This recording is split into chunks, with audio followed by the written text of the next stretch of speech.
Please be seated.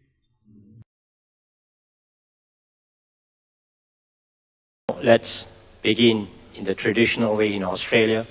May I invite Kim Wormsley to do the welcome by the traditional owners. Kim, please. Good afternoon. I would like to say that I'm not of this country of Toowoomba clans. I'm a descendant of two tribes, Mununjali people of Bow Desert, Brisbane, and the Wurundjeri people of New South Wales. I have called Toowoomba my home for 16 years. I have 3 children and 2 grandchildren. It's vital to me to respect the ancestors of any land that I walk upon, in this country and others. So today I would like to acknowledge the traditional custodians of the land that we all meet today, the Jarawa and Gaiba people, and pay my respects to our elders, past, present and emerging. Thank you, Kim. Your Excellencies, the respected Venerable Master Ching Kung, who is also my teacher, the esteemed faith leaders, and distinguished guests. Yama, Min Yagu, Assalamu alaikum wa rahmatullahi wa barakatuh. Peace be upon you. Sat Sri Akal, Namaste, Shalom, Amitofo. Now I think this evening gathering is most certainly historic, and it could be only one of its kind. I think we are all privileged here in the presence of the Venerable Master Ching Kung, who is the president and founder of the PLLC Learning College, and the presence of our very, very distinguished guests, Your Excellencies, that comes all the way from Paris. And even historic, as I say, this is a dialogue that between the various faiths, the presence of the faith leaders here in a Buddhist lodge, or whatever you can call it, in a Buddhist temple. And I think that is the greatest symbol, that's the greatest message that we can send, that the value of religion is about humanity. And this is a classic example of humanity. Now, we have the members of the Toowoomba Interfaith Working Group under the leadership of Bishop Cameron Venables, who is the Anglican Bishop of the Western region. Now, the Bishop is going to do the introduction to all the members, to His Excellencies, and they are going to present you what they have done and what are their future plans. So may I now invite our Bishop. Bishop, please. Thank you, Mr. Hanif. Friends, it's good to be here. Honorable Master Ching Kung and ambassadors from many countries, it is good to see you here. It's been wonderful to share food together and to share activities together over the last couple of days. I think you're doing very well to be awake because the program has been very full and you may be feeling tired at this time of the afternoon. But it's a great joy to be here together this afternoon, and my role is to introduce the Toowoomba Interfaith Working Group. I thought I'd begin with a story, because sometimes I think we're hardwired for story. No matter what country we come from, no matter what people we belong to, we are hardwired for story. And in the scriptures of the Christian faith, particularly in the Anglican, Catholic, Lutheran and Uniting churches this weekend, we are going to reflect on the same gospel reading, and it seemed to resonate. Somehow there's an encounter in that gospel which speaks to something of what the working group does each month and what we seek to do here. It describes Jesus walking through Samaria, being quite exhausted, as maybe some of you are now. And his disciples don't want him to go into the city of Sychar because they don't want him to be polluted by contact with the Samaritans. There was prejudice back then, even 2,000 years ago, as there is prejudice even in our time. So they left him outside the town beside a well, and a woman came to the well. And for all kinds of reasons, Jesus should not have spoken to that woman, because she was a Samaritan.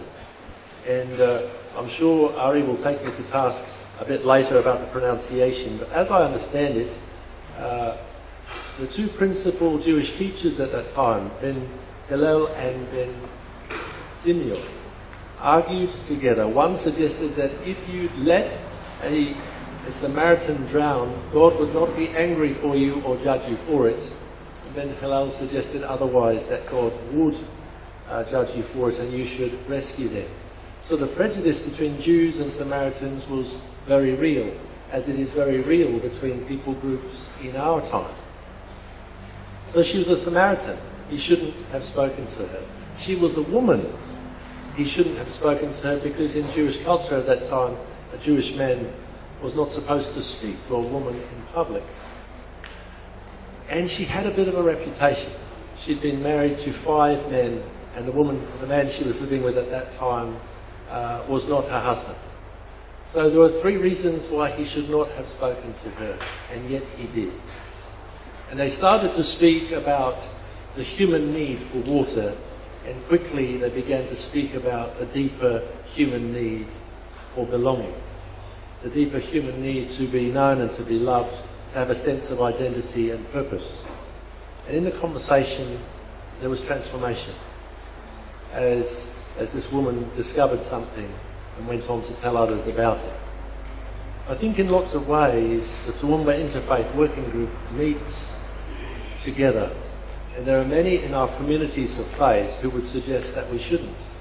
There are all kinds of good reasons why people think that we should keep to ourselves and not talk to one another, listen to one another and learn from one another, but we do.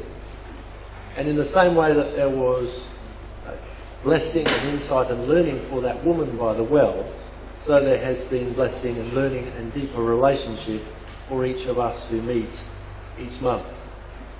We call ourselves a working group rather than a commission or a committee, so that there is a clear sense in the words that we use of still being at work, discerning what our purpose is. There are different things that are becoming clearer, and work has been done, and particularly, I would say, on 6 different areas. So rather than me speaking on those 6 different areas, I'll introduce in pairs members of the working group who will speak about each of those 6 areas. On the screen, you'll see those areas identified now. It's hard for us when we have such diversity of faith communities to come to agreements on a common prayer. But by golly, we tried. And eventually we came to the conclusion that a common prayer would be too difficult, and we agreed on a common affirmation, which we will share with you and invite you to say with us. There's a radio program that goes out each week, and there's opportunity for people to share from their faith communities with the wider community some of the richness from the wells of their own faith community. We've had a number of interfaith forums, the most recent being in December last year, which brought together participants and scholars from a number of different countries here in Toowoomba. It was a time of learning and a time of celebration, a time of developing relationship.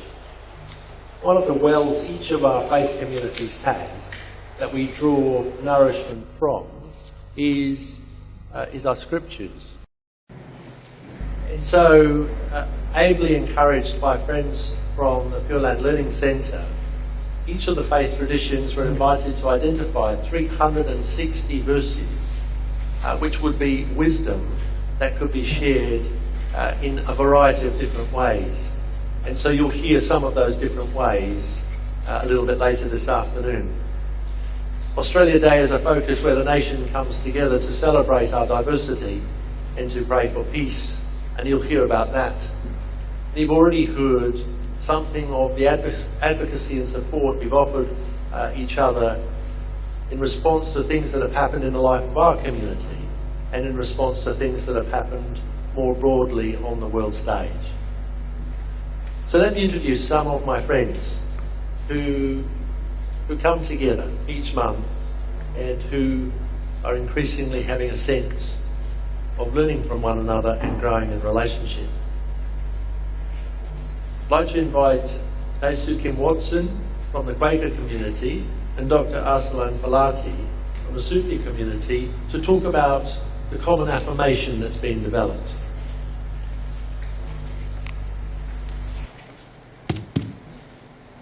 Toowoomba interfaith group members are from many faiths, as you have just heard, and about half a dozen different language backgrounds.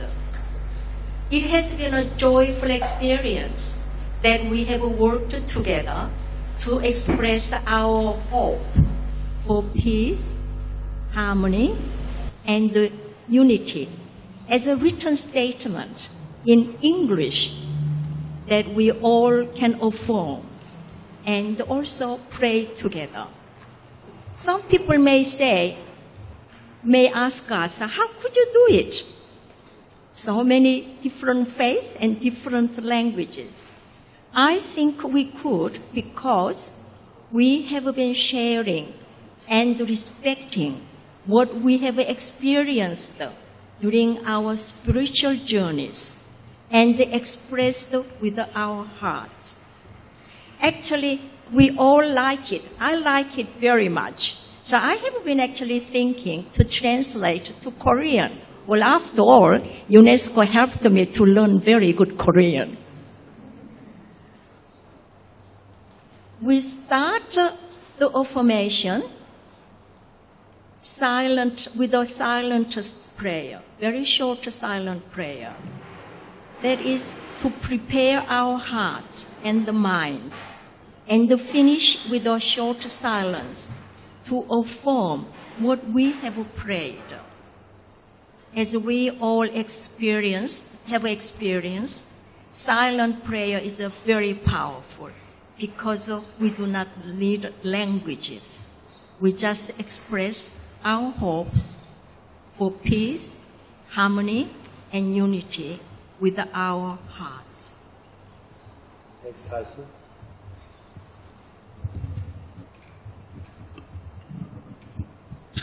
Your hack in all absolute truth. Professor Rollins, 2 nights ago and last night and today was teaching me a lot of good things, as Professor does. So I thought, let me obey him and follow him, what he taught me, and go the Sufi way. Let us be Sufi. Let us talk about love and nothing else.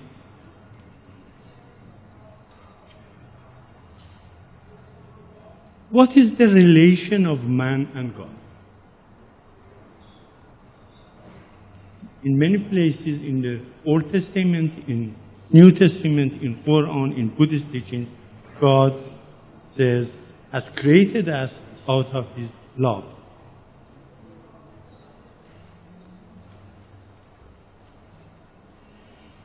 In this way, there is no hatred, there is no anger, there is no rejection, there is no fight, there is love.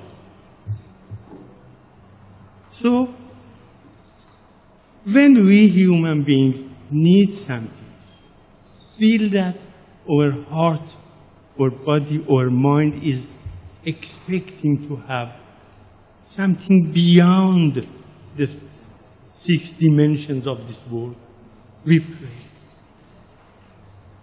This prayer is our words of our heart opening to God and telling Him what we are feeling. Therefore, in love, we do not talk of nonsense. When we open our heart, we show our love, we show our willing, we show our unity, we show our expectations of Him. That is the base of prayer. When you are talking of love, we don't hate. We don't tell him, oh Father, eat the other person, kill the next one, take the bread from the next one. No. We say, give the bread to this one. Open the heart of that. And this blessing or this revelation was what directing or leading the members of Toowoomba Interfaith Group to develop this prayer. So this prayer was not written by somebody or taken from somebody. It was revealed to us through the Most High and the best lover of the lover by itself. I asked the bishop that if we don't start our program at first together after this talk and see what I mean and how it has happened. This prayer, which is at all of meeting and gathering recited by all of us, which are from different religion, different ideas, different wishes and wants, you will see that how it is unitedly giving what we expect, but not only to us, to all the humans. And that is the way, and that is the reason that you, Your Excellencies, are here today. Venerable Master and the members of the committee came there to UNESCO, and you accepted his invitation, and now you will see the results. It is out of politics, out of science, out of this and that, but full of love, full of loving, full of adoring and admiring. With your permission, shall we start reciting it, all of us together? And please do recite it together. Thank you. You can see the words on the screen, and please feel free to join with us in that way. You'll see at the beginning there's a 10-second silence. That's like a long, slow breath in and out. And at the end, we'll finish in the same way. So please, let's begin in silence.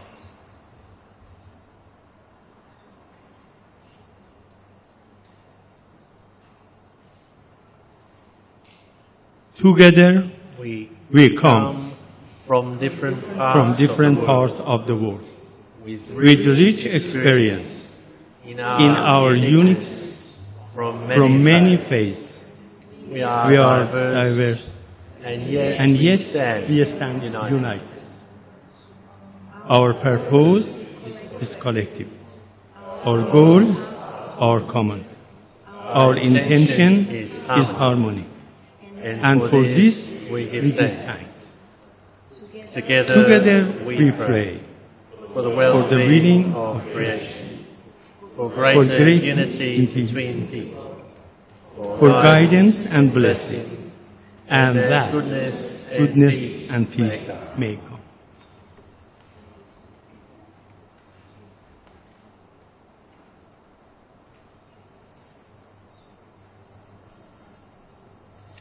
Thank you, friends, and thank you. Arsalan is one of the elders in our group, so I take him like my grandfather, I would say. One of the other initiatives of the Interfaith Working Group is the radio program, and there's a beautiful couple to share with us about that, who demonstrates, I think, interfaith in a very unique way.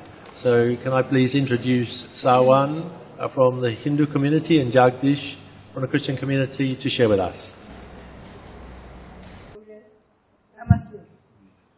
I am Sawan, and I have an Indian origin, but I know very little about India, so please don't ask me questions on India.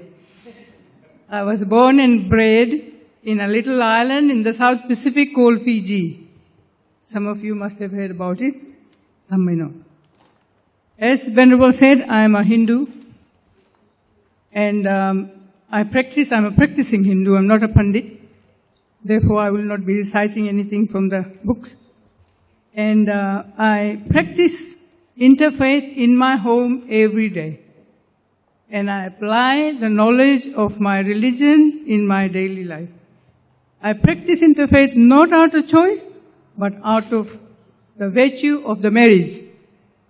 I have married a very staunch Christian.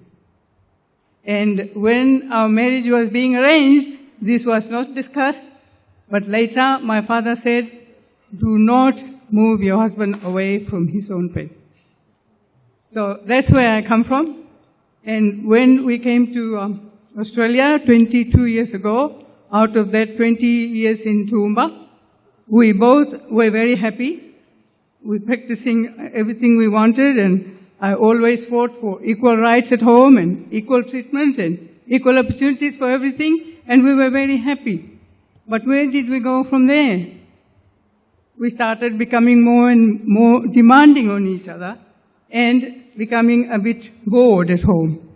So somebody introduced me to Mr. Hanif and Maylin, a very kind person, introduced us to him, and he took us to the road to Master Chin Kun's philosophies. So both of us jumped on the bandwagon and said, this is where we could make ourselves more useful. So ever since, 5 years now, we've stayed with them, and we tried very hard to get into the other committee, the Goodwill Committee, but we had no chance because we didn't know much and we came very late and people there were working well and we couldn't fit in. So when they started this new group, Interfaith Working Group, the word working got to us. Because many a times I've heard Master Chin Kung saying, lot of discussions, lot of talk has gone on, now go ahead and do the job. So we thought this is the time to do some work. So this working group of ours, as you can see, the activity that most interested both of us is the radio program. And what more can we ask for? Get the media on our side. Pure Land College has got the media on the right side. Even Donald Trump hasn't got it yet. He is still trying. But we've got it. And we have been so successful with it that Pure Land College has gone ahead and sponsored the program. So we've got 2 radio programs. One is with the ABC, which is free of charge. Most of you would have seen Belinda at the tree planting session in the ground. She's from ABC, and I was so proud. As soon as I got in the car to go home at 8 o'clock, I had Belinda already talking about the representative of the UNESCO in the ground doing this job, planting trees. So that is so quick. So we've got technology, and we've got the radio program. Then we went ahead and we've got, I think Hanif has got us FM 102.7, and they have given us 2 days a week, 1 hour per week we've got, and we can go and talk about our program, and Hanif has given us a free choice to pick any topic we want. So even if we got a topic like diet or health, because we all know this, obesity is a problem at this stage, so we want to talk about it. Both my husband and I work as a team. So I go and talk about diet from Hindu perspective, and he brings his quotes from the Bible and speaks about Christian perspective. So that has made it very interesting and very successful so far as we are concerned, and we want to stick to that. And I don't want to say more about our multicultural and multi-faith because already you have seen it. And to say again how that our group has got members who are very enthusiastic, and they have all made commitments, and commitment meaning a pledge that they will take this notion further and try and be very sincere and work hard towards making Toowoomba a model city of peace and harmony. So, here on, I'll leave it to the next speaker, who is my good husband, and he will tell you all about the benefits of the radio program. Thank you.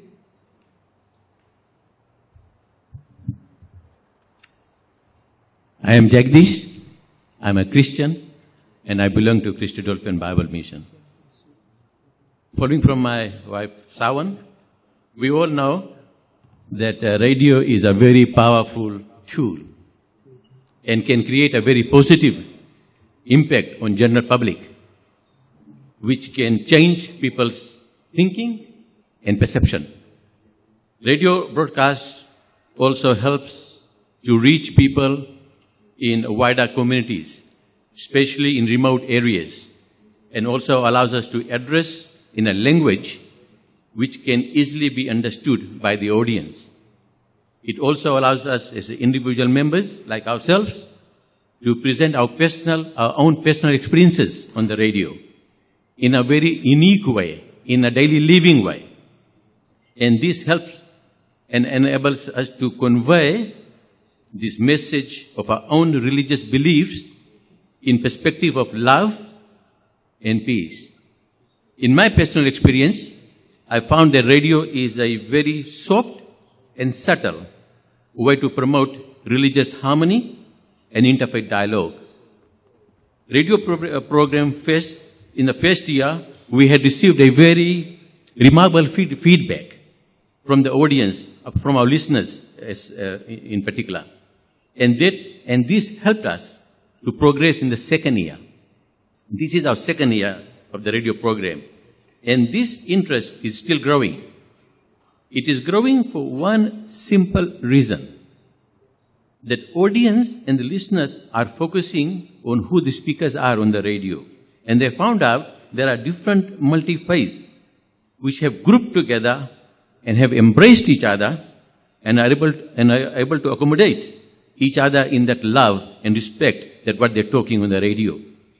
Today, through IBC radio and through radio FM 102.7, we are able to reach not only people in Toowoomba, but we're reaching people around about 200 kilometers around Toowoomba.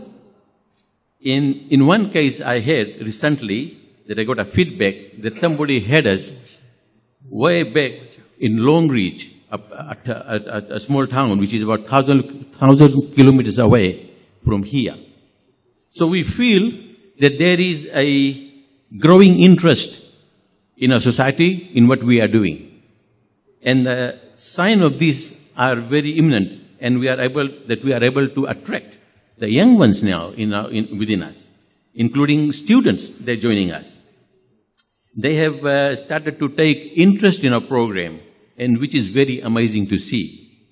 Some of our young people are also with us in the radio program. That they are talking and speaking and promoting this peace and harmony through this multiculturalism and interfaith.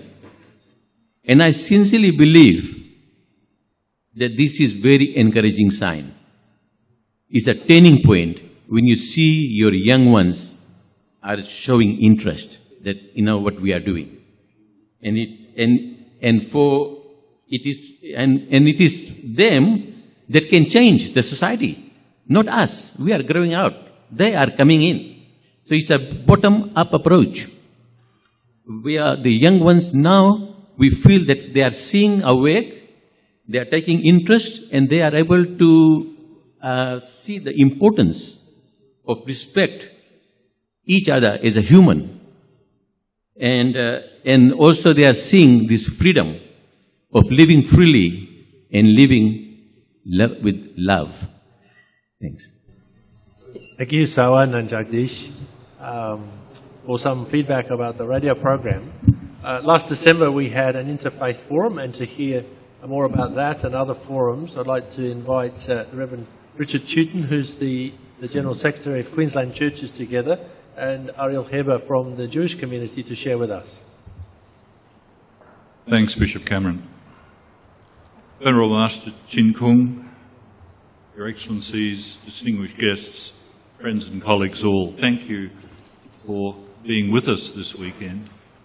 But thank you too for being supportive of the interfaith peace forums that have occurred. When Ari and I were talking about what we're going to say this afternoon, we decided that as well as talking about the peace conference which was held in December last year here in Toowoomba, we would also talk very briefly and link it to the peace conference held at UNESCO headquarters in Paris in September. Peace conferences and forums take a lot of organisation. And so all of us around the table here thank both the Venerable Master, PLLC Learning College and UNESCO for the way in which you have not only begun this initiative but have supported it over a few years now. We believe that these forums are important. Each one has a very distinct theme. The Paris Forum, for example, had the theme of achieving world peace and harmony through religious education and engagement. And addresses and papers were given on that particular theme and topic. And each person who offered an address or a paper or was part of a panel was able to make their unique contribution to building that theme in the minds of those who participated. And we've got to remember that in September last year, around 300 people from different parts of the world gathered at UNESCO headquarters. We had a good, and Ari will talk about the December Peace Conference, a goodly number here in Toowoomba as well, in the Armitage Centre where we were yesterday. But then why gather? Why not just Skype it or swap papers by email or something like that? A lot has been said over this weekend about meeting together, eating together, but as well too, there is another dimension of just sharing together and recharging our batteries with each other together. Because I think sometimes we feel that we're pushing hard to create places of peace and harmony. And as a result of that, we tend to be rather alone at times. So to meet people who've got a common goal, no matter which part of the world they come from, allows us to bounce ideas and draw strength from each other.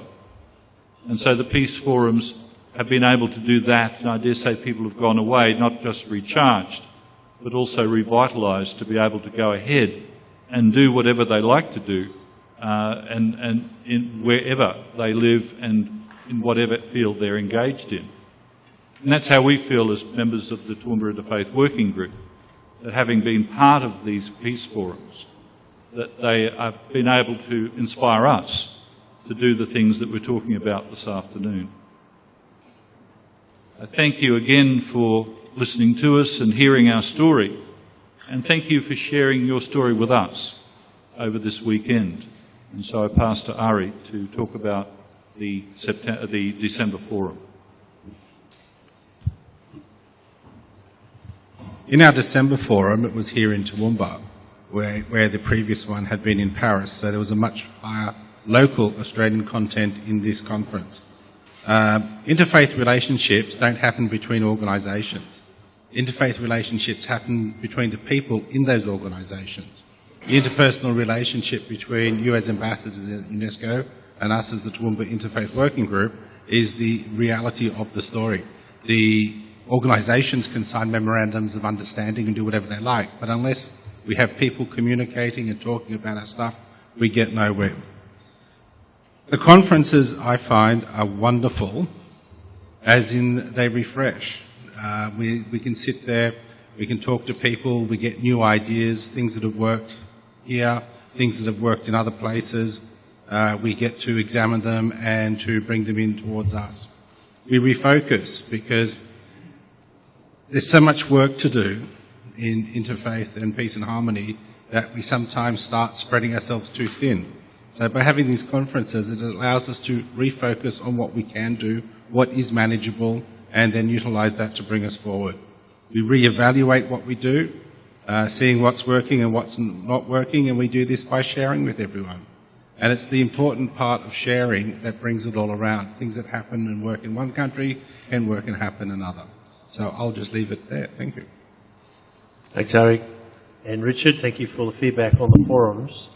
One of the wells that each of the faith communities draw from are the scriptures. And a key piece in helping our world become a more peaceful and just place is religious education.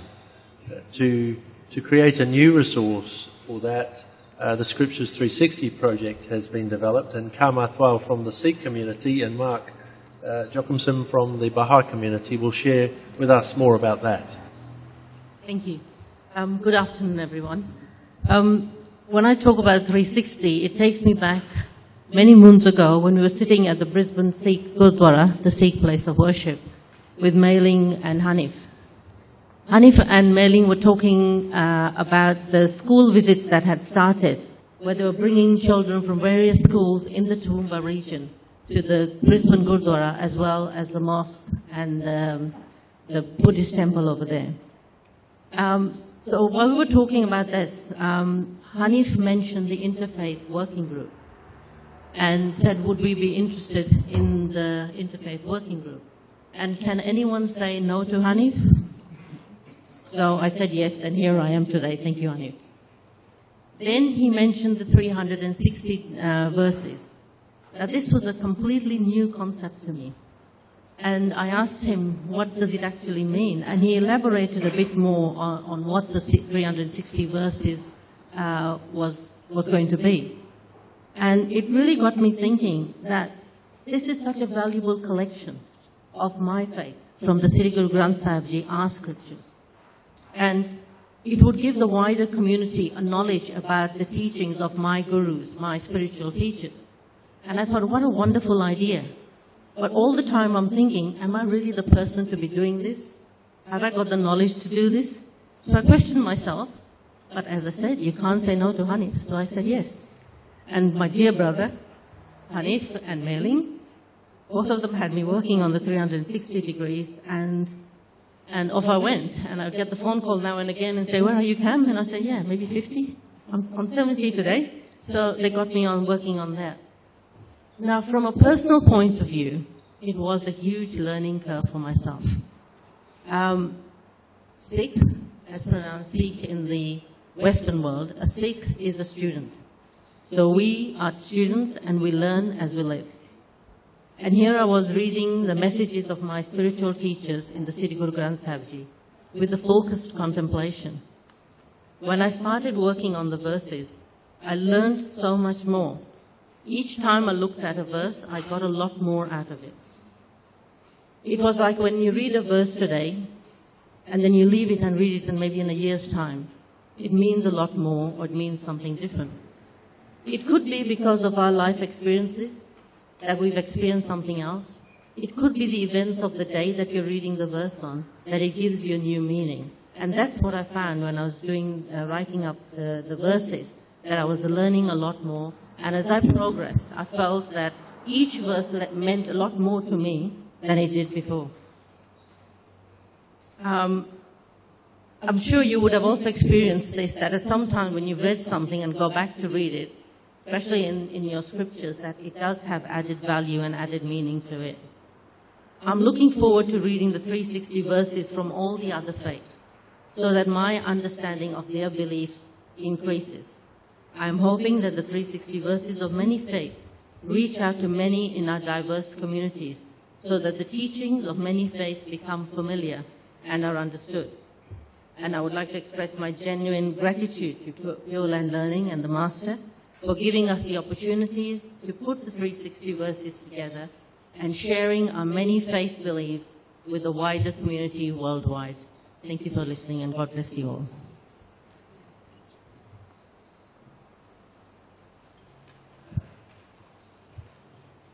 Venerable Master, UNESCO Ambassadors, I'm Mark Jockinson and I represent the Baha'i Faith on the Toowoomba Interfaith Working Group.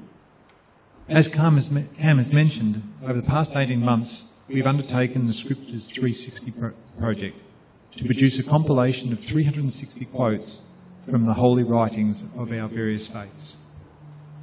Pure Land Learning College have generously funded the publication and printing of this work, and over the coming year we plan to introduce an online and app version to make these scriptures even more accessible. Of all our worthy initiatives, this is the one which I'm most passionate about, because it has the potential to progress our mission far beyond the confines of the Toowoomba region. As far as I'm aware, this Scriptures 360 project is a world first. Never before has the essence of the holy writings of all the major religions been made so accessible without bias or prejudice. I personally find the launch of this publication this year has particular spiritual significance, because 2017 marks the bicentenary of the birth of Baha'u'llah, the prophet founder of the Baha'i Faith. According to his teachings, what we have created is not simply a collection of quotes from different faiths, but rather the chapters of a single holy book, authored by God and progressively revealed to mankind through the prophets. Baha'is believe that in these pages are contained God's remedy for all of the humanity's ills from age to age. Should humanity choose to follow the divine guidance contained in this selection of holy writings we have humbly prepared, the transformation of society would be so profound that we could legitimately claim to have created heaven on earth. In conclusion, I would like to share a quote from Beholder's holy writings, which underpins the spirit in which we undertook this project and contains a truth that I hope people will appreciate once they immerse themselves in this collection of writings.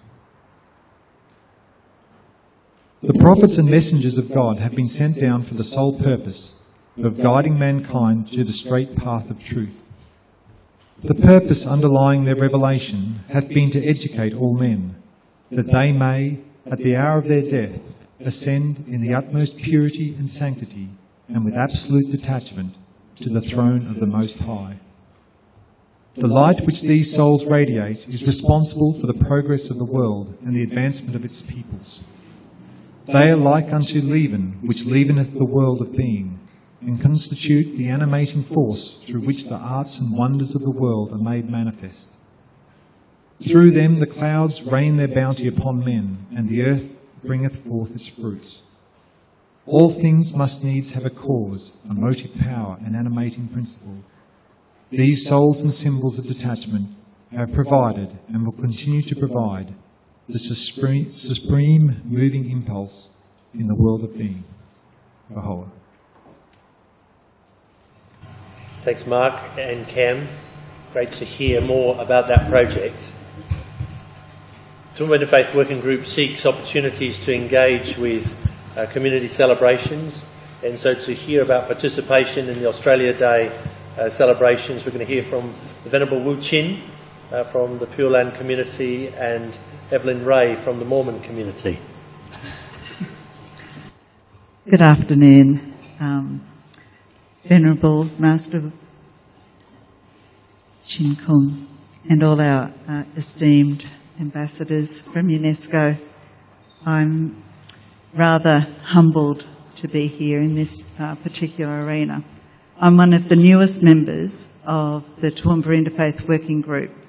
I've watched my church leaders, particularly in the States, travelling about, working with other church leaders of other faiths. And I find this a great example for us here in our local areas, and with the help of those of my local leaders, have been encouraged to get involved in the interfaith space. And through Mei Ling, who has been such a kind person, and I know that you've all had time with her over the last couple of days. She truly does embrace the whole interfaith work. As part of the Toowoomba Interfaith Group, we've been privileged to share our common prayer for peace at the commencement of the Australia Day and Chinese New Year celebrations for the Year of the Rooster here at Pure Lands. And for me, this was a wonderful experience, coming together with all these beautiful faith leaders who are caring, they're hardworking, and they're humble. And I have much to learn from them. Not only did we participate in the prayer as a group, but we also participated, as we did last night, in a wonderful celebration, and they truly know how to put on a good party and a good celebration. And many of the things that we saw yesterday, we saw earlier in the year.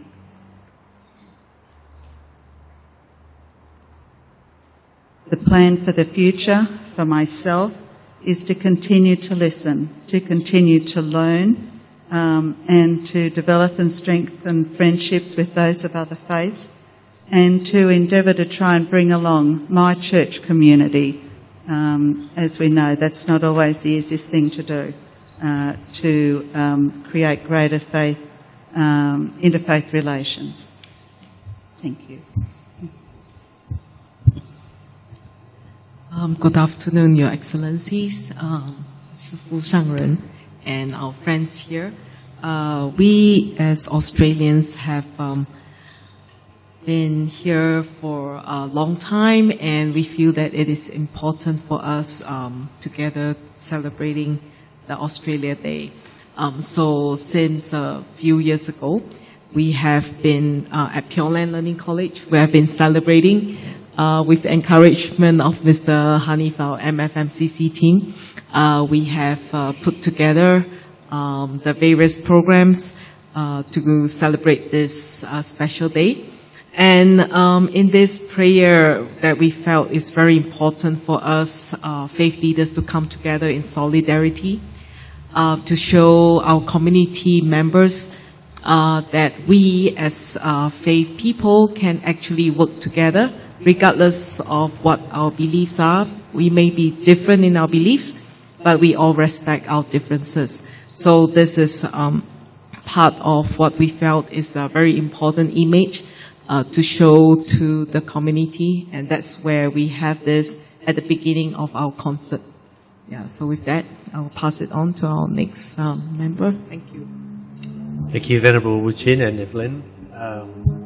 Things happen in our local community. Sometimes there can be conflict, and things happen, as we know, in many parts of the world. And with the UNESCO headquarters in Paris, you've had a very turbulent time in recent years. And that's left, I think, all of us moved by that, out of a sense of solidarity.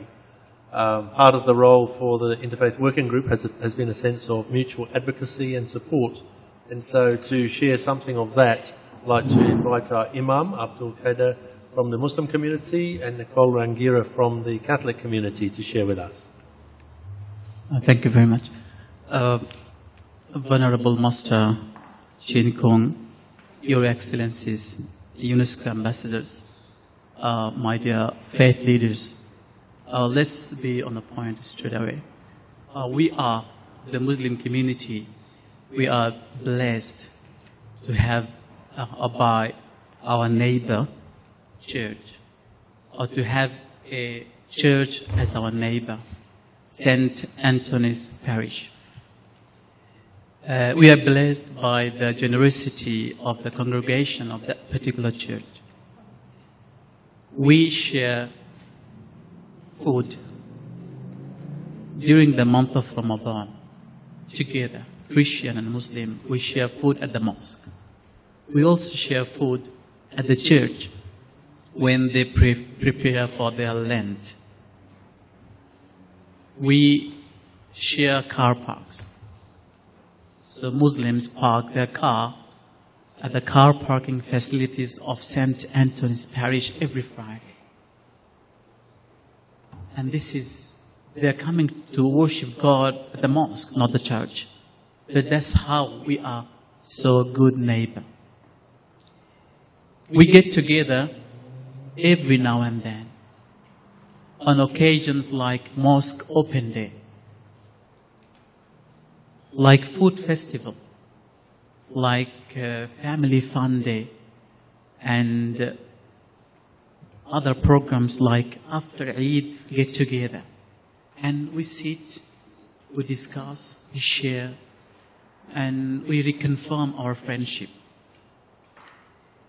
We stand together when we go through difficulties and hardship.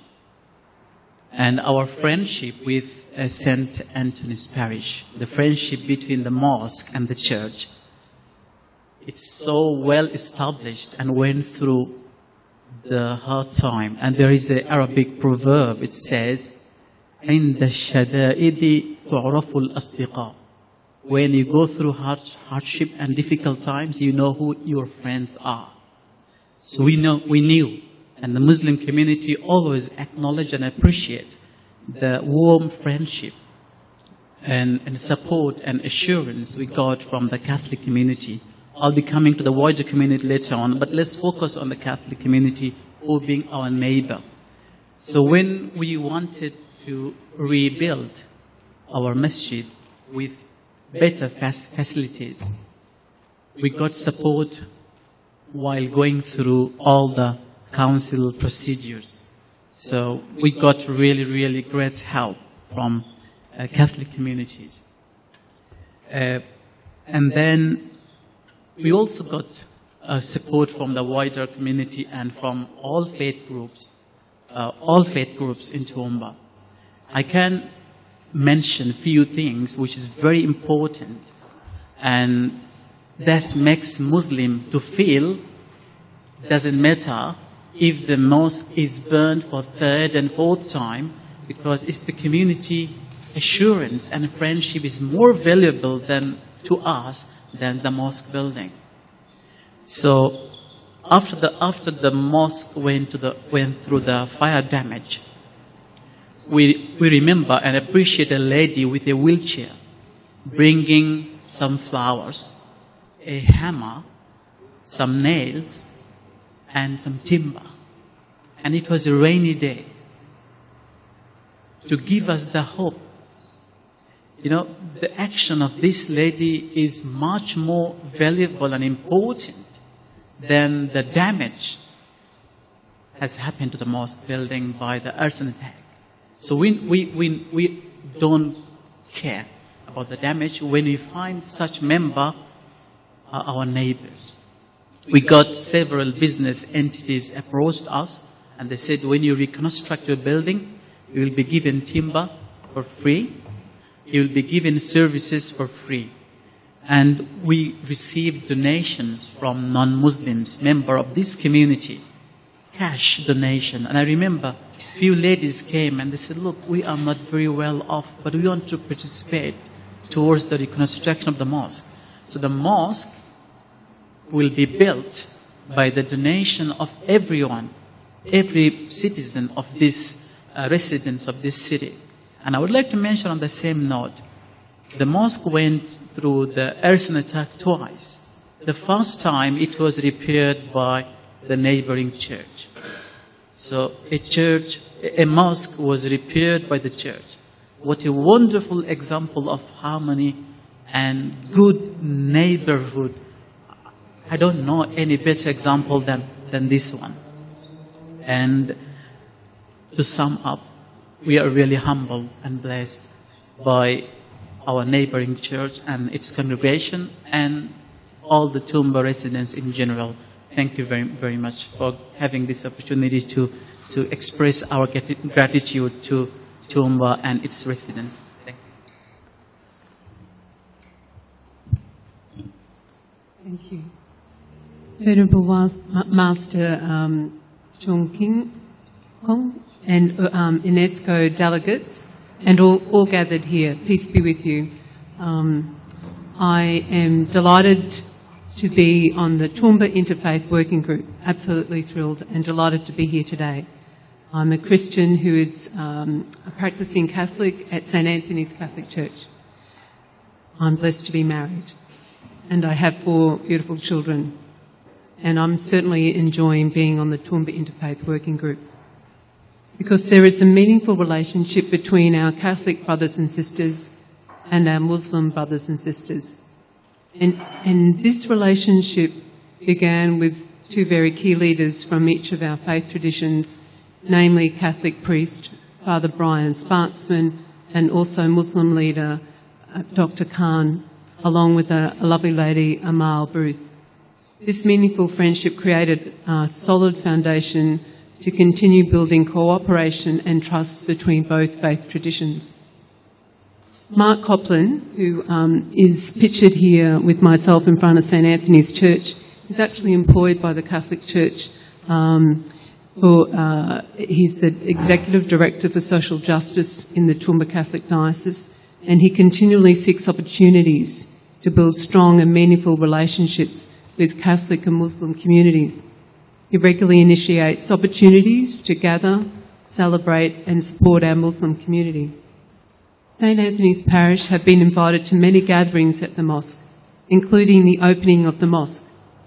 I remember attending with my family and feeling excited that not only was this occasion happening, but we were able to feel welcome to join in the celebrations. We have also enjoyed the hospitality of the end of Ramadan at the Iftar meals. We have felt very sad when on 2 occasions the mosque has been deliberately damaged, and we offered our Muslim brothers and sisters the use of our church hall to gather for their prayer time. And I remember feeling very grateful to gather and pray in the mosque at these times, to stand in solidarity and offer our love and support. I have 4 teenage children, and our children have had wonderful activities, including a climb up Tabletop Mountain, and also soccer games, which you can see here has been photographed. And these opportunities have been arranged by both faith communities. On July 26 last year, an 84-year-old Catholic priest, Father Jackie Hamill, was saying Mass in a suburb of Rouen in northern France. 2 young people stormed into the church, slit Father Hamill's throat, and took a number of people hostage. Father Hamill died as a result of this attack, and the attackers claimed that they were from Islamic State. As a result of this atrocity, Abdul, sitting next to me, and members of his community asked that they were to be able to attend St. Anthony's regular Sunday Mass and briefly offer some words of condolence. We have appreciated all the opportunities of hospitality extended to us and the genuine desire to walk alongside us in our journeys of faith and building community. Recently, we invited our Muslim brothers and sisters to enjoy our hospitality at Throve Tuesday. We ate pancakes and other delicious food together prior to our Lenten period, which started on Ash Wednesday. My 2 daughters went and really enjoyed their time, and they told me about how they were running around with the other kids. And this story I'm about to share is a story that really needed to be stayed at home, and I just heard it a couple of hours ago. I dropped my 16-year-old daughter at the shops. When I picked her up from the shops, she said, "I have a story," and Bishop Venables was just saying how much a story is meaningful, and I am called to share this story with you now. It's on my heart. So her story was that she went to a little op shop and she recognised a Muslim family that had been at our Throve Tuesday gathering, and she was excited to see them, and they were being served before her, and they didn't have enough money for the shoes that they wanted to buy, and she offered then and there to pay for them, and they said no. When they left, she paid for the shoes and followed them up to give them the shoes. And she was so delighted to do this. And they were saying, "No, sorry, we don't want the shoes." And then they made this connection of how they'd seen each other at St. Anthony's on this gathering. And the lady kindly said, "Can I take you where you were going?" And it's a little story of the ripple effect of the kindness and hospitality that we've been enjoying and hope to enjoy for many years to come. In closing, I'd just like to say that we really look forward to many, many more times of sharing life, dialogue, meals, laughs, and genuine support and love with each other in the future. Thank you for your time. Thank you, Nicole, and thank you, Abdul. It gives the ambassadors some insight into life here. So when you are planning to retire, please come and move here. Come and join us in the journey that's here. There's just one thing probably that we have not mentioned. There are many stories that could be shared, and that is supporting us every step of the way. We have 2 excellent people providing administration support, and I'd want to, on behalf of all of us here, thank Mr. Hanif and Mei Ling for your untiring encouragement and patience with us.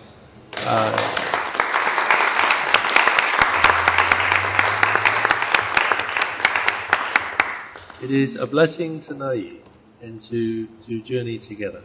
We give thanks for this time and for this opportunity to share with you. Thank you.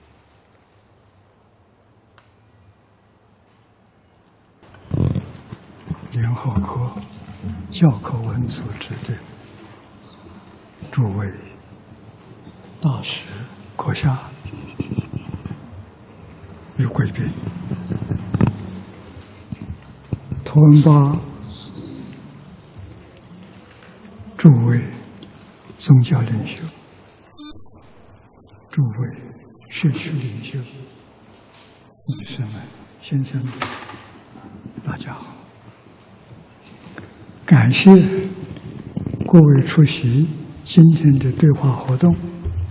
今天是诸位大使阁下与嘉宾出访澳洲的第8天，也是来到Toowoomba的第3天。上午，我们一同观礼了首次在澳洲举办的祭祖大典，下午又再次相会。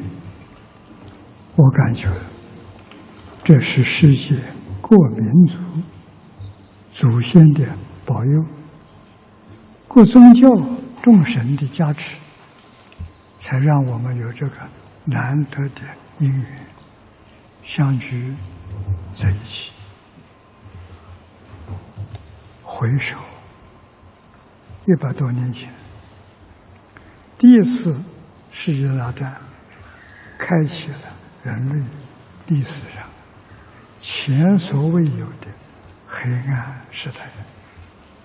有数据表明，20世纪将近2亿人死于暴力和战争，道德和信仰的危机开始出现，也逐渐演变成一种危机中最根本的危机。由此产生的结果，诸位可以看到，世界各地的纷争愈演愈烈，人们不但要面对人口危机、粮食危机、生态危机这些挑战，还要面对战争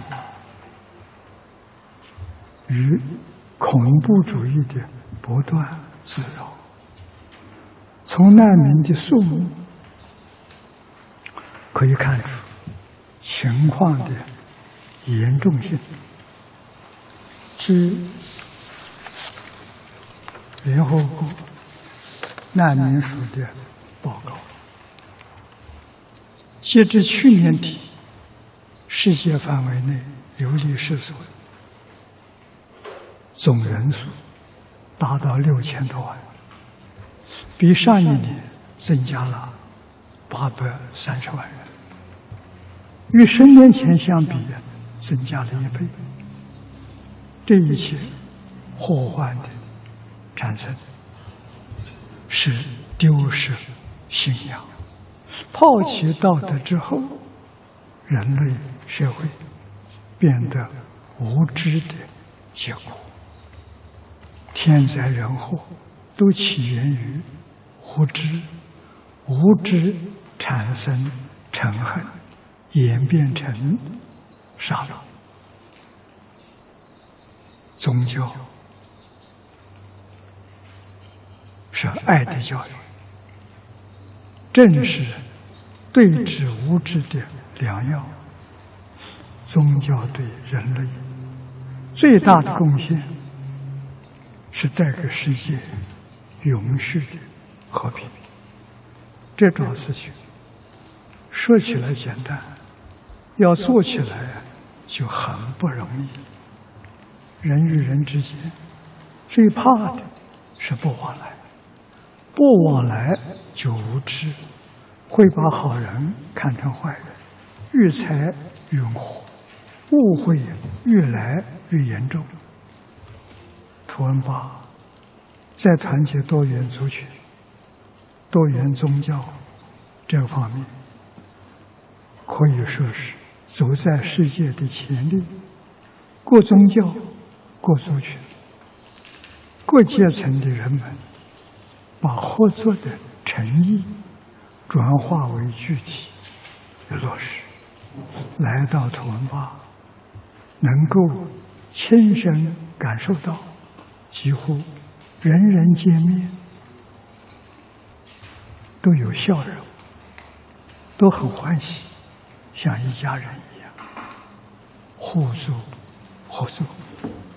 前几天，我和市长保罗·安东尼奥先生在他的办公室里面见面。市长告诉我，从去年10月到现在，图文巴已经接受了121位叙利亚的难民。这些难民是基督教徒，少数群体，非常温和善良。市长还介绍了一个图文巴目前在整体发展状况呈良好的态势，给年轻人很多工作的机会，能够提供高品质的教育，同时也实施一些大型的建设开发专案，未来将给图文巴带来更多的教育与商业的机会。我鼓励市长，图文巴多元文化和谐示范城做成功之后，别的城市都会来观摩学习，会影响全世界。如果每个城市都能这样做，战争就会消失，人类就有享不尽的福报。市长赞叹我们宗教团结已经做得很好。我告诉他，现在的成绩如同株草萌芽，只能算是开始，有个端绪，还需要在宗教团结、宗教回归教育、宗教互相学习这3方面多下功夫。关于市长告诉我，图文巴接受难民的信息，这是仁慈可喜的信号。在当前复杂的国际形势下，各个国家、各个族群、各个宗教必须发挥人道主义、仁慈博爱的精神，团结一致，达成共识。面对挑战，具体的做法是各国合作，以宗教神圣的教育改变无秩序的世界中因无知而造成的各种纷乱和悲剧。那么这也许需要2、3代人的共同努力才能实现，但一切努力和付出都是值得的，因为我们都不希望子孙后代生活在饥饿、瘟疫、恐惧、流离失所当中生活，都不希望神圣的爱从这个世界上消失。所有宗教教育都是神圣爱的教育，挽救人类危机的根本之道，就是振兴宗教神圣的爱的教育。这一桩大事业，要全世界各个大宗教同时来做，只要把教育办好，什么问题都能解决。每一位宗教徒都应当承担起复兴宗教教育、恢复社会秩序、促进世界和平的使命。怎么样来做？我们总结了下面几个要点，供给大家参考。以宗教创始人为榜样，深入经典。无论学习哪个宗教，首先必须正确认识宗教的教主，要学习教主正确的教诲，我们才不会走弯路、走错了、走错了。这一点至关重要，也是我一生宝贵的经验。整新宗教要以教主为榜样，效法教主讲经教学。学佛教就要学得像释迦牟尼佛，学伊斯兰教就要像先知穆罕默德，学基督教就要像耶稣，这样才能站得稳，走得顺，行得远，使圣教长久流传不息。以伊斯兰教的先知圣人穆罕默德为例，穆圣既是古兰经的承受者、传达者，同时还负责注释古兰经的神圣使命。古兰经75章记载着，集合它和读诵它，确实是我的责任。当我诵读它的时候，你当静听我的读诵，然后解释它，也是我的责任。穆圣注释了很多古兰经的重要经文、难解经文等等，同时还解释了许多词义。后世弟子将这些注解集结成为圣训，作为正确理解经文的权威参考。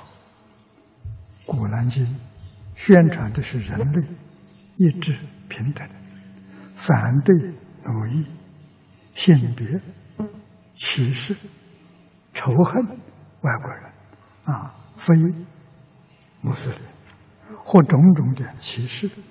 然而其中部分章节也谈到了奴隶、仇恨非穆斯林、歧视女性等的内容，这些都是适用于当时社会，并且这是通往解放过程的暂时措施。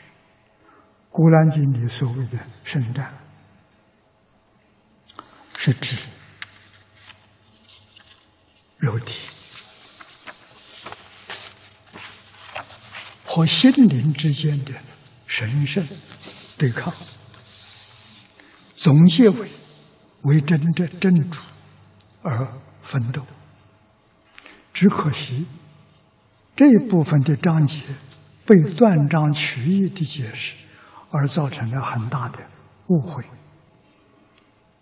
这些说明伊斯兰教是神圣的教育，穆圣是教育家，是文化使者，这些都是很好的典范，告诉后世的弟子们具有深入经典、正确理解和实践经典的教诲，才能与真主的智慧相应。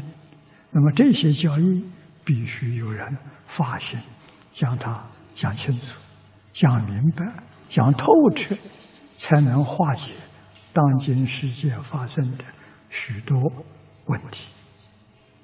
记忆力、理解力都好的宗教徒，应当发心深入学习宗教经典，宣扬宗教教育里面的伦理教育、道德教育、因果教育、神圣教育，并且加以落实，补足现代人最大的缺陷就是这个四种普世教育、端正师道人心。如此，宗教就能够对社会产生巨大的贡献。关于宗教团结和振兴宗教教育，最重要的是要求同存异，要强调各个宗教共通的部分，强调和合与和谐。对于差异和分歧的部分，要加以保留。牧圣也警示分歧的祸害。布哈里圣训实录里头，这个第66篇《古兰经》的好处记载着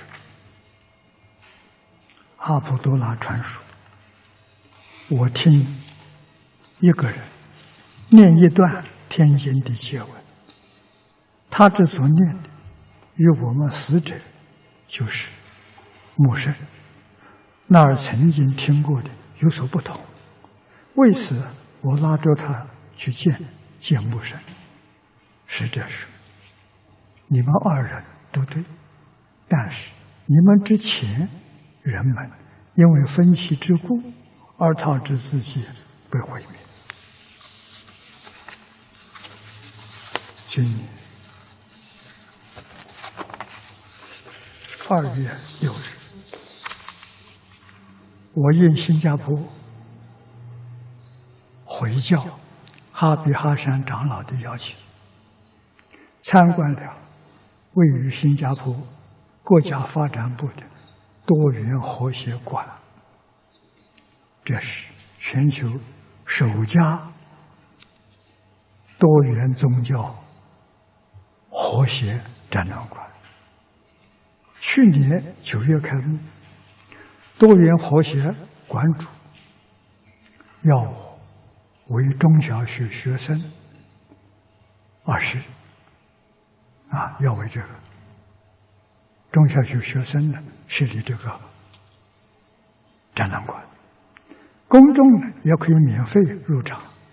4个不同的展区，利用高科技的硬件设备、新颖的创意思维、寓教于乐的教育方式，突出展示了10大宗教之间的共同点，让新加坡青少年这一代从小就有机会接受宗教和谐的社会实践教育。让我印象深刻的是第2个展览馆里陈列公元622年，先知穆罕默德以大爱无疆的思想签订了一份盟约。穆圣迁徙麦地那之后，代表签字与犹太人及其同盟者签订盟约书，尊重他们的宗教信仰，保证他们人身和财产的安全，规定他们所应享受的权利和应承担的义务。学术界称之为麦地那宪章。在佛教阿育王十告里面也有一段话说：不可以只尊重自己的宗教而诽谤他人宗教，应如理尊重他教。因此和谐才是好的，大家都应该谛听，而且心甘情愿地谛听其他宗教的教义。1000年前，这些神圣的教诲同样适用于今天。宽广包容、平等对待的心态，使我们成为合格宗教徒的一把戒尺。而今日世界局势，也让我们感受到了世界各大宗教之间的互相学习借鉴、互相亲近融合，势必会成为宗教不断完善自身教育与持续发展动力，而宗教团结融合的过程，恰恰也契入神圣智慧的契机。换句话说，离开了神圣的爱，离开了平等对待、和睦相处的指导原则，任何人都不能欺辱宗教教育神圣深邃的智慧当中。中国自古重视教育为先，古人说：“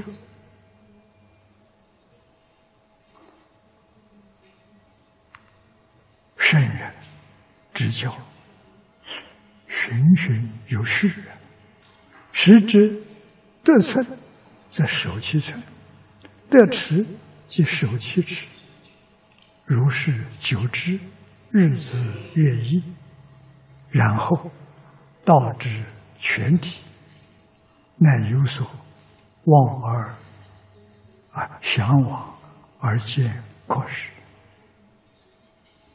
有所循习而见可能。”圣人、先哲讲经教学，都是遵循让学生循序渐进、温故知新、知行合一的原则，把精力、念头都放在一处，专攻一门，潜心专力，孜孜不倦，学一个，学一章，就得到一个章节。实实在在学到一定，可以做到，得到，这样就能够得到真实的受用，不但法喜充满，落实圣人的教诲，还能够契入圣人的境界。佛教里头也有一位居士，8载寒窗读楞严。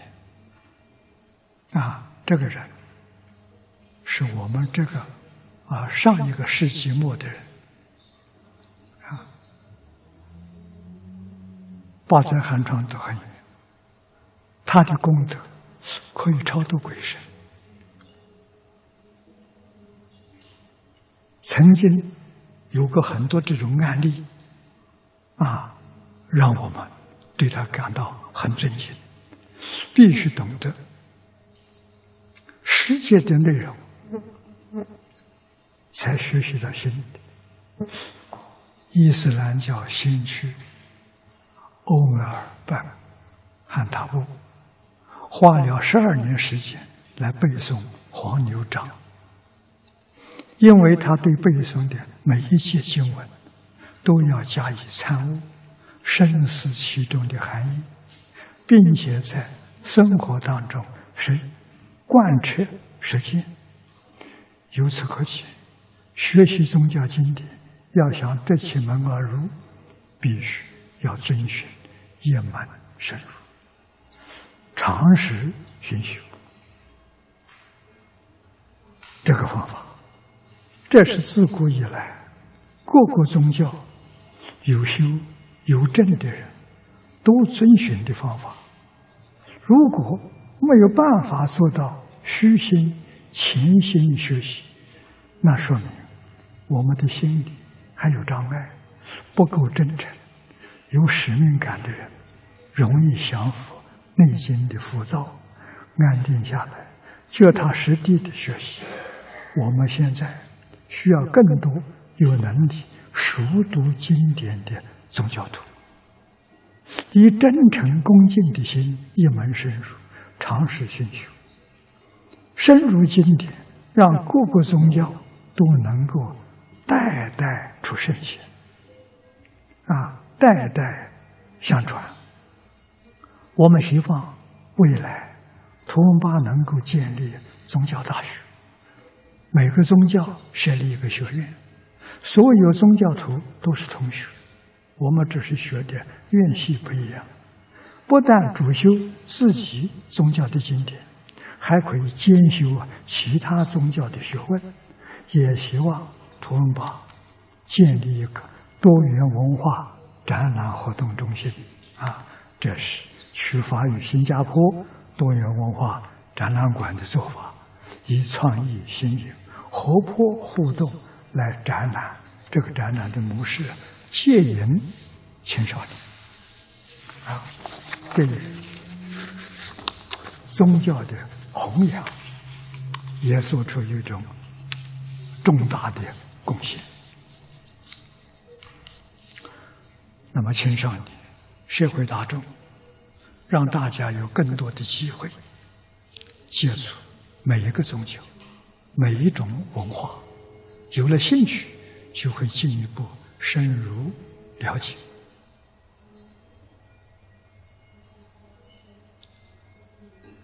也不至于因为无知而误会其他宗教，误会其他的族群。第二个，各个宗教在一起办公、教学、办活动，大家每天生活在一起，工作在一起，任何一个宗教办活动，其他宗教都可以去参加，大家真正变成相亲相爱的一家人。一个好的决策往往功德无量，不但利益一方，甚至泽荫天下，惠利万代。团结宗教的举措所产生的不可思议的和平力量，其宝贵的价值也正在于此。我们这一生最伟大的理想就是传播神圣的爱，普及神圣的教育，化解冲突，消灭战争，不分族群，信仰平等，救度一切众生，破迷开悟，离苦得乐，建立人间天堂。汉书，这中国的一部古书说：“夫善之门，莫美于和睦；患救之首，莫大于内力。”内力就是内部不团结，是祸患之首。善佛之门是和睦。家和万事兴，这比什么都重要。获得福报和亲善的方式，没有比和睦更殊胜。而最极端的灾祸和凶险，没有比内部分裂更严重。我们有责任、有义务将爱心传遍整个宇宙，让宇宙因我们的爱心而美好。我将这些经验贡献给大家，希望族群和睦一家亲，宗教团结同心同德，这个能早一天实现。同时希望我们记住这个理念，如果选择竞争、斗争、战争，人类将有受不尽的灾难。如果我们放弃竞争、斗争、战争，人类将有享受不尽的福报。最后，愿大家发起神圣的爱心，要以效法真主、效法上帝、效法诸佛如来成圣、成贤，救苦救难。所以，我们如果不发现这个灾难太可怕啊！如果发生第3次核武战争，地球会毁灭啊！所以今天是我们宗教徒有宗教信仰的人认真努力，我们学真主、学上帝啊，来救度苦难众生啊！念念多替苦难众生想，不要想自己，我们能够做得到，能够成为神圣的子孙，佛菩萨的弟子。祝福大家身心健康，6世吉祥，谢谢大家。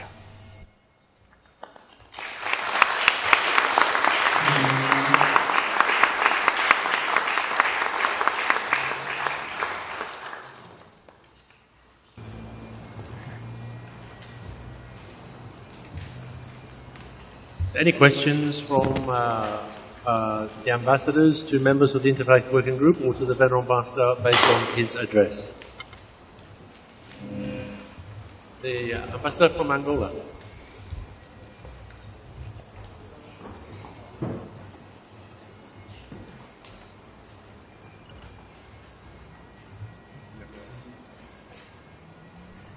La question, je la poserai à la fin. J'espère que je suis en train d'être traduite.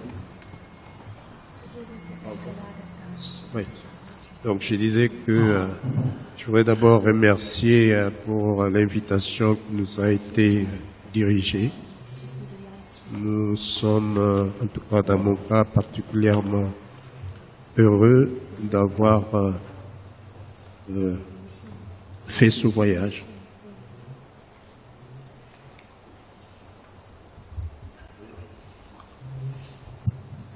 So he's very pleased to be here and do this trip to Australia and visit Toowoomba and this event. Je me souviens de l'intervention du vénérable maître Chinkung en novembre de l'année dernière, où nous avons sollicité expressément de venir connaître cette expérience de Toowoomba. Il nous avait été promis le mois de mars. Et effectivement, nous sommes ici durant le mois de mars, d'où encore nos remerciements. Au-delà de l'intérêt que ce déplacement peut représenter pour nous en tant que représentants de nos pays auprès de l'UNESCO, l'UNESCO qui a une mission fondamentale de entretenir la paix au monde, il y a certainement parmi nous d'autres motivations qui nous mènent à pouvoir approfondir cette expérience ici sur le terrain. Dans mon cas, dans mon pays, l'Angola, il me vient à l'esprit que cette expérience est d'une grande utilité dans la mesure où l'Angola est un pays qui a connu près de 30 ans de guerre civile. Cette guerre s'est arrêtée en 2002.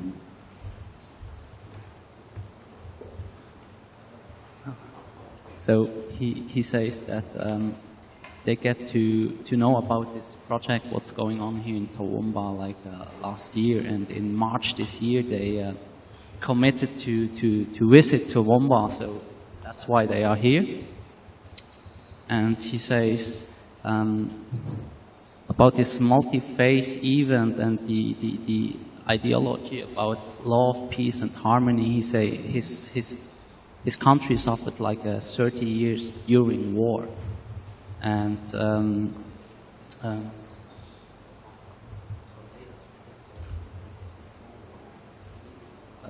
a civil war which had taken 30 years and just lately was resolved.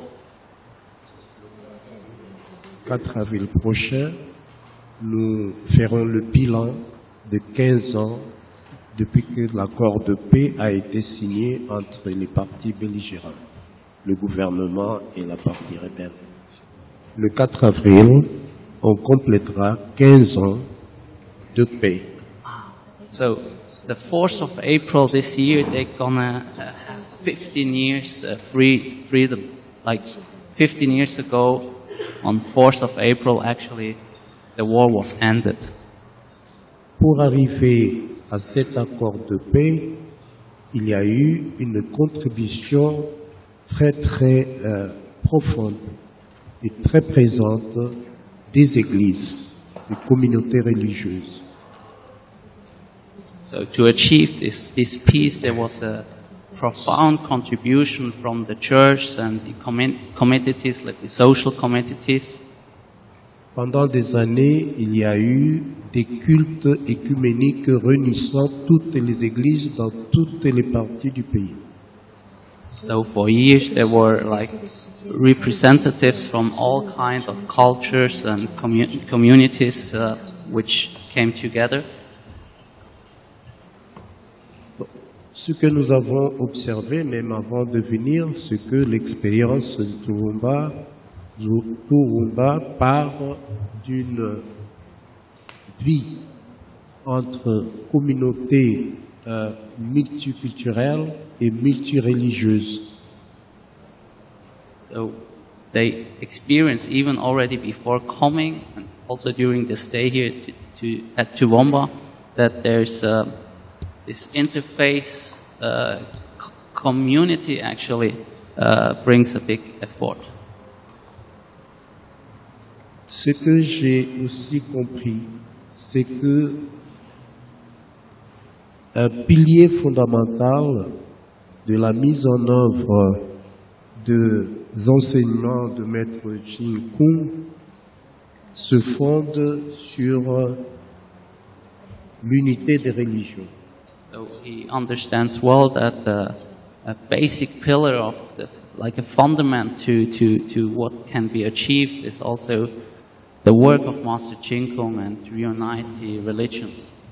Je me posais la question, comment est-ce qu'on arrive à réunir les religions? He asked himself the question, how is it possible to reunite religions? Hier, on nous a fait participer à la commémoration de la journée de l'harmonie à une école exceptionnelle où nous avons trouvé les enfants de toutes les origines culturelles, de toutes les tendances religieuses et de toutes les nationalités possibles. So yesterday we visited a really special school and had the chance to visit their daily life. And this school is like really reflecting this multiculturalism with children from all over the world and all religious beliefs and languages. Et donc cela passe finalement, si j'ai bien compris, par la promotion de l'éducation religieuse. And it's where he saw that actually it happens, this communication for multi-faith and peace like through the children. En privilégiant surtout les enfants de très bas âge. So give the privilege especially to children from very young age. Si l'expérience de Toowoomba est réellement une bonne référence dans la construction de la paix mondiale, so if Toowoomba is a good reference for the world peace and the achieving world peace, est-ce que cette expérience de promotion de l'éducation religieuse à tous les niveaux et de l'unité des religions peut être vécue ou transposée ailleurs? So this experience can get exposed and transferred to everywhere. Est-ce que dans nos pays, comme dans mon pays, est-ce qu'on peut arriver à instituer des écoles dans des régions qui sont les nôtres et qui puissent fonctionner selon ce modèle? La réponse peut être positive. So he asked himself, is it possible to establish such schools and such school models throughout the world and everywhere? So he thinks yes. Il y a cependant des éléments de caractéristiques propres à chacune de nos sociétés que nous devons nécessairement prendre en compte. So it's, every society has its own principles and conditions, and we need to take into considerations this diversity. Un petit exemple. Je vois l'enfant qui sort de l'école qu'on a visité hier. Il sort de l'école, il est à la rue, il arrive à la maison, il est dans la communauté. C'est toute la conscience collective qui est alignée dans le processus de paix et harmonie. Donc l'environnement culturel, socio-culturel est favorable. Everyone. Un enfant qui sort de cette école, il trouve un environnement favorable, à la rue, à la maison, dans la société. So a child Tout le monde passe à l'harmonie et à la paix. So a child who leaves or finish such a school model, actually has a perfect condition for master his life and social life. Dans nos sociétés, on construit cette école, on admet tous les enfants de toutes les religions, de toutes les nationalités, de toutes les tribus. Il a une ambiance particulière à l'école. Quand il sort à la rue, il sort à la société, il n'y a pas cette harmonie. Et donc c'est du travail à approfondir comme réflexion. So in normal life, when we don't have this harmony, so when the child exits from school and goes on the street, and there's all this today's trouble and harm and unpeaceful world, so that's not the perfect condition. Cette expérience est valable. Dans mon cas, je pense peut-être parce que dès le départ, Maître Poum a travaillé avec les universités. Nous pensons qu'on peut aussi penser sur une ligne de dialogue au départ entre les universités qui vous appuient dans cette mission ici et nos universités spécialisées dans les sciences religieuses et sociales. So he says it's an ideal condition to learn from and to share. And he thinks about actually to start like a cooperation, especially through university level and reunite actually people. And pour pouvoir approfondir la réflexion, l'investigation scientifique, comment est-ce qu'on peut profiter de la réussite de l'expérience de Toowoomba dans nos conditions spécifiques. So bring together and find a way actually how can the essence and the profit from here get adapted to other conditions. Et donc tout cela aussi, ce que nous avons vérifié ici, il y a quand même une symbiose entre la volonté politique. S'il n'y a pas de volonté politique, on n'ira pas bien droit dans la bonne direction, parce qu'il faut aussi dans nos sociétés que la volonté politique soit présente. So he learned a lot, and he also realized that here's like a harmony and like a symbiosis, like a good mix between and cooperation actually between the schooling system and the support of the government. Vous me permettrez, mes collègues, je vais parler, j'ai en mémoire ici un de nos collègues qui devrait être là, qui n'est pas là, et qui était la personne qui a demandé en premier à Maître de nous donner l'occasion de connaître cette expérience. Je vais parler de l'ambassadeur Adoua du Congo qui est empêché et qui ne peut pas venir ici. J'espère qu'un jour, tellement qu'il est né, peut-être qu'un jour, lui aussi aura l'occasion de pouvoir vivre cette expérience parce qu'il voudrait bien aussi que pour son pays, on puisse bien voir quelles sont les voies qui vont conduire à une approximation de la mise en œuvre de cette expérience. Je vous remercie. So, for the finish, he would also have some thankful words and a kind reminder to the person actually which was at the initial stage to realize this visit, which is the ambassador from Congo, which unfortunately could not join this event, and he hopes that one day the ambassador from Congo gonna be present and join with you and yeah, experience this beautiful ceremony. Any other questions or comments?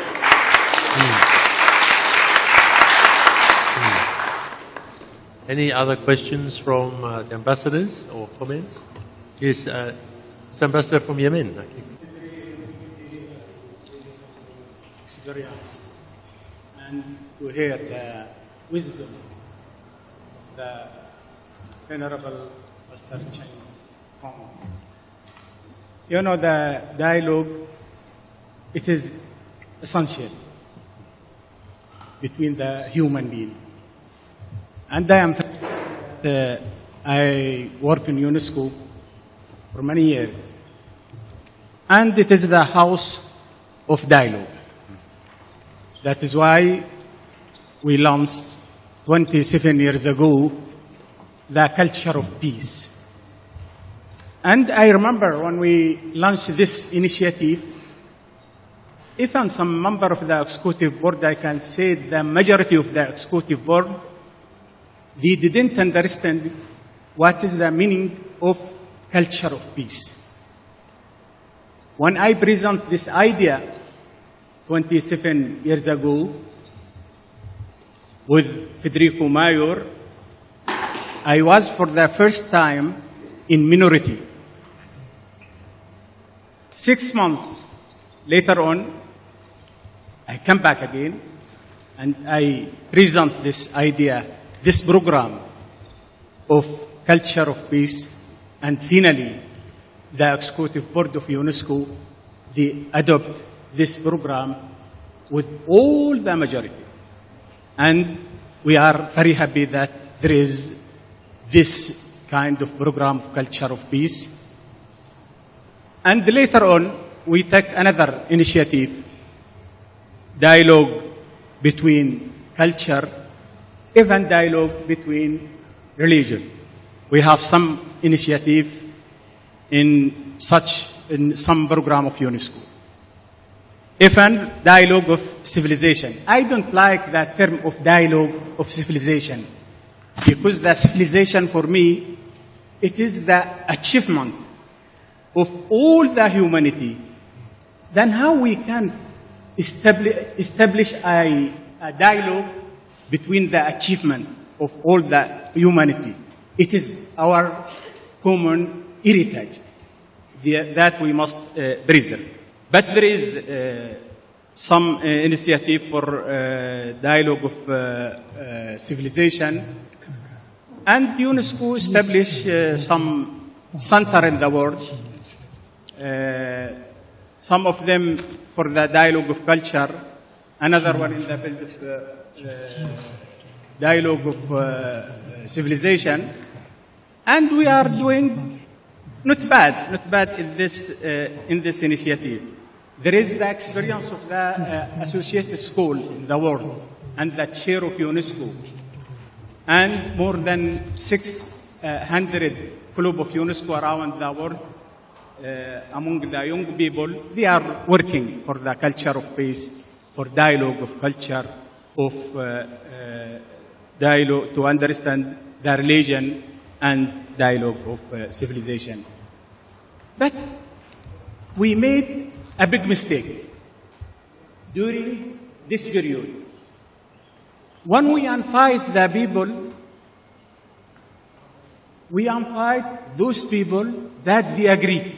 There is no any problem between them. And I think, of course, we publish a declaration, some initiative, but it is with between those people that they agree. There is no problem between them. As here, there is no conflict between those people here. That is why I think we must change a little bit our method, maybe to think how we can dialogue with another people that they have another idea, another problem. Maybe we can reach some consensus about how we can live together. This experience, your experience here, it is very nice experience because it is not theoretical one, it is practical one. Yesterday and the day before when I visit the school and hear many language and many citizens from many countries, that is concrete experience. And I like this very much. You know, Venerable Master Cheng Kong, I am very happy when you mentioned the constitution of Medina about the Islam. And I am talking under the control of the Imam Abdul Qadir. The problem now, it is not the constitution because if we understand this constitution, there is no conflict. There is peace and harmony. Now our problem in the world, Islamic world, especially in the Middle East, it is in the hand of many people that they have nothing to do with their religion. That is why there is the killing. That is why there is the destruction. When we analyze this problem, we find that Islam now, it is in the hand of those people. And many of them, they are young. Many young people now, they said to his father and mother, you are not Muslim. Imagine how a young people, they said to the old man, you are not Muslim. Because they didn't understand the Islam. That is why we have this big problem in the Middle East. But as you said, there is no another way. There is only one path. It is to continue and to work with the peace and with the harmony. Thank you very much. Thank you very much.